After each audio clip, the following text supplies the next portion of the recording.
So if you talk about Google search as a starting point of zero moment of truth, I think the question that you should be asking is, later on, I will give you the opportunity, is your business Google ready or search ready? And I think that's something that I will ask. I will give you time to look at that exercise later on. But I'm going to show you a video of how search has become a more and more intrinsic part of our lives. And when people search, these are all what we call moments that matter. Let's show the video. So just on the search queries alone, I think you could already tell the story of this person. Because the video shows we can. But what you get from that video is, I think, the key point I want to say is, just from that video, you already saw a lot of moments that matter. Moments where businesses like yours could take advantage. And these kind of searches are actually happening here in the Philippines. In fact, globally, there are billions of moments that matter every single day. And even here in the Philippines, almost close to tens and millions, almost a billion searches, more than a billion searches are happening every single month. So if you think about your business, are you seizing those opportunities? Are you there when consumers are asking for it or searching for your service or your product? Okay, sorry. So, usually in conferences like this, we don't encourage people to take out their mobile phones and interact with them, but I think we're going to take an exception for today. What I'll ask is, can you just take out your mobile phones, your smartphones, and start Googling your business. Google your business, if you're your brand name or your competitor. Also Google what consumers are looking for. So for example, if you're a restaurant in Makati, you will say, best restaurants in Makati. And think about how far back or how near you are in terms of that coming out reading on that page. Also Google your competitor. And think about, are you at par with your competitor? Are you better than it? So I think I just want to ask people to start looking at it. Google your business. Are you found online? If you are found online, is it the right content? Is it updated? So these are the kind of things that you should be. I don't know how much time you do to think about this one. We sometimes we're so focused on the business, but think about user first. And I think this is really one way of really looking at yourselves at the shoes of your consumer.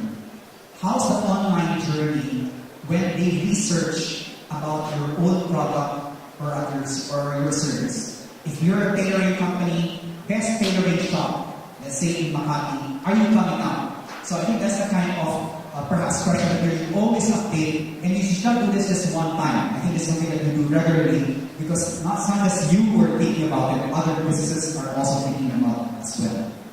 So with that, I think we're now going to our first poll question, which is, how satisfied are you with the results when you search your company online? So first is, are you very satisfied, somewhat satisfied, so-so, or just okay, and then last is not satisfied at all. So again, please key in your answers on the pigeonhole, and then we're hoping to see what would be, how maybe we don't need this DigPH already, because people are already digital savvy, but I'll be very curious to know, what do business owners like themselves feel about their own presence online? Okay, so it's good that almost half are just okay, but we also see close to 30% are not satisfied at all. And I think this is an important thing for businesses if you really want to be found online and to really win moments that matter. Okay, so we're going to go straight to the next one. So how do you win moments that matter? Okay. First of all, I think it's important that your businesses are found online. Okay, so I just want to get a show of hands. When you Google your business, are you found online? Are you in Google Maps or Google Search? Okay, that's good. But for the businesses which are not yet in Google Maps or Google Search, we have a tool. We have a free tool that you could use today. That just go into Google My Business, and you'll be able to register your business free. That will ensure you that you are found you will have a Google Plus page, and you will also have, you will also be found in Google Maps. The only thing though is, this one, you need to be careful about who holds this account, because we only give this one time. Okay? The second one is, ensure that when people search, people can easily find you. Okay? So we did a eye tracking study of where do consumers look at the search page when they found their search online. And what we saw is the top left is where people look at. I'm sure in a mobile phone, you would not have the pages to go to the second or third page. You need to be on the first landing page when you look at mobile search.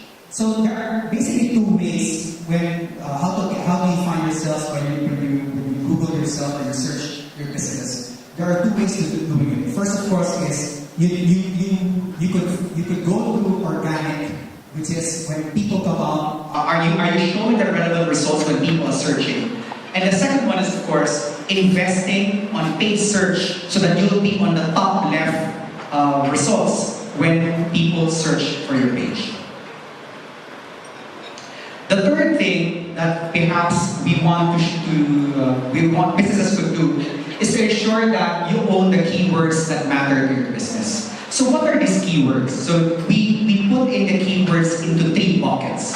The first is all about branded keywords. So these are the Jollibees or McDo. Just as an example, within the food category. Well, the second one is about category searches. So category searches is what the category name is. For example, we could talk about fast food or French fries or fried chicken. And then the third one is called affinity searches. Is what we call what are the things that enable people to consider your product or service. So this may be about lunch or birthday parties. I think the key thing here is the more you're moving from branded to affinity searches, the more queries in terms of volume that people will have. And I think the important thing here is, as a business, you should be able to own at least the branded keywords or the category keywords. But you need to be very clear as a business. What do you really want to own? What do you want to be famous for? So for example, if you are perhaps a tour service, and I think you really want to own trips to Tagaytay, you really want to make sure that when people search for tours or trips to Tagaytay, you will come out strong on that search page.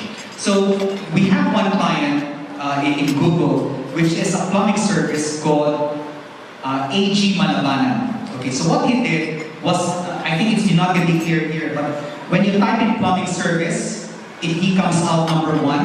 And what he also did is, when you type in Malabanan services, he comes in as number 1. And why did he still do own Malabanan as a keyword? Because you'll see in the plumbing services that there are several Malabanan companies which are bidding for the same keyword. So it's important that you still own your branded keyword on top of category or affinity keywords that you're owning.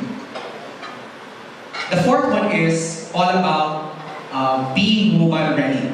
Yesterday, I'm not sure if you're aware about it, but Google has changed its algorithm when it comes to search. What we now do is we favor mobile-friendly sites. And I think the reason or logic behind this is, of course, as people become put more traffic or put more time on mobile, we really want to make sure that businesses or consumers will have a good experience when they search for your business. And I think what we see here, these are 2 flower shops. The one on the left is not a mobile optimized site. The one on the right is what you call mobile friendly site. And I'm sure you've experienced it yourself. If your company is not yet mobile ready, you will now go even further on the rankings if people search for your page or for your company. So one action that you should be doing is make sure that your company's assets or digital assets are mobile optimized. The fifth one, although it's not included here, is all about measurement. There are several tools that you could use to ensure that you'll be able to see return of investment on the digital money that you're putting in. I'm not sure if you've heard about Google Analytics, but this is also a free tool that you could use for your website, that you will be able to find which companies or which countries is the traffic coming from, where do the the user drop off in terms of the pages in your website. So all these tools are there or helping you to make sure that you're equipped to make the right business decisions, and you can even pivot your digital marketing strategy based on the data that you're getting. Okay, so now that I've talked about how businesses can really win at moments that matter, let me briefly talk about Google AdWords. So Google AdWords is our advertising platform, not just for big businesses, but redesigned for small business. And I'm going to talk to you why we believe in Google, that this is really equipped and really powerful for small businesses like yours. The first one is, with Google AdWords, it enables you to really expand beyond your locality. You know, imagine if you were a bake shop and you're just waiting for customers. Perhaps you're only going to wait for customers within your locality. But with Google AdWords and with the internet, you'll actually be able to target not just within your locality, but even outside. So if you think about in a bake shop like Chet's in Cebu, where it offers a service where if you're an OFW, you could order a cake and send it to your loved ones. Imagine you could really broaden the target, not just to the 9 million Filipinos who are in Cebu, not just to the 50 million Filipinos online, but also to the 2.5 billion people who are on the internet today. You know, when you try to enter a new market, let's say you're a small business, think about how difficult it is to open up a new office in a different country.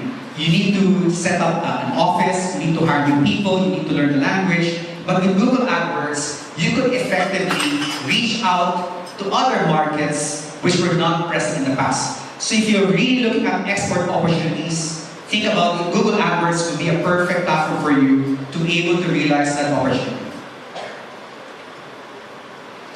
The next point is really more about Google AdWords enables you to make every single peso count. You know, you don't actually pay for anything until the consumer will click it. So it's all about pay for performance. And the other thing about small businesses is, you know, you cannot afford to really not know which part of your investment is giving you returns. Even though you're only targeting customers, let's say in Quezon City or Makati, Google AdWords enables you to really pinpoint and zero in on the audience that you really want to reach. This is all within your control and power of the platform of Google AdWords. The other good thing in Google AdWords is you could customize the messages depending on who you're targeting to. So let's say you're a catering shop and what you really want to own are weddings. You could have a different message for weddings, a different message for baptism, and I think this is the power of customizing and really being targeted. And maybe I think there were some conceptions in the past, or perhaps even now, that digital advertising is very expensive. In fact, you could control how much budget that you could spend in terms of how much you want to spend on Google AdWords. So Google AdWords as a platform is now almost like 15 years old. And you'll be surprised that the first business which got into Google AdWords is not a multinational company like a Unilever or Procter. Exactly, it was a very small lobster company in the US. And I think since 2000, millions of businesses have already embraced and benefited from Google AdWords. What I'm going to share with you today is just one case study from a business from Vietnam. It's a clay pot dish, and I think it really shows you the power of what Google AdWords can do for a business. Can you play the video, please? But I think what really resonated to me was not so much about how technology is really helping a business, but really more about the multiplier effect that happens when businesses really grow with the power of technology. And I think it's good that it's already happening in a lot of businesses here in the Philippines. And I think what I'm really looking forward to is to hear more stories from people in this room of how technology has really helped you grow your business. Because we know that if we create more success stories, it will inspire more and more Filipino SMEs to really invest in digital and really grow online and be much bigger than what they are right now. So I think the real possibility that I really want to see is 1 million businesses which will see the magic of the web helping the business. And I think with your help, with the help of Globe, with the help of our partners here, I think we will be able to really have an opportunity to help small business, not just about thinking big, but be big with the help of the internet and with the help of technology. So looking forward to many more successful stories and looking forward to a great day ahead. Thank you.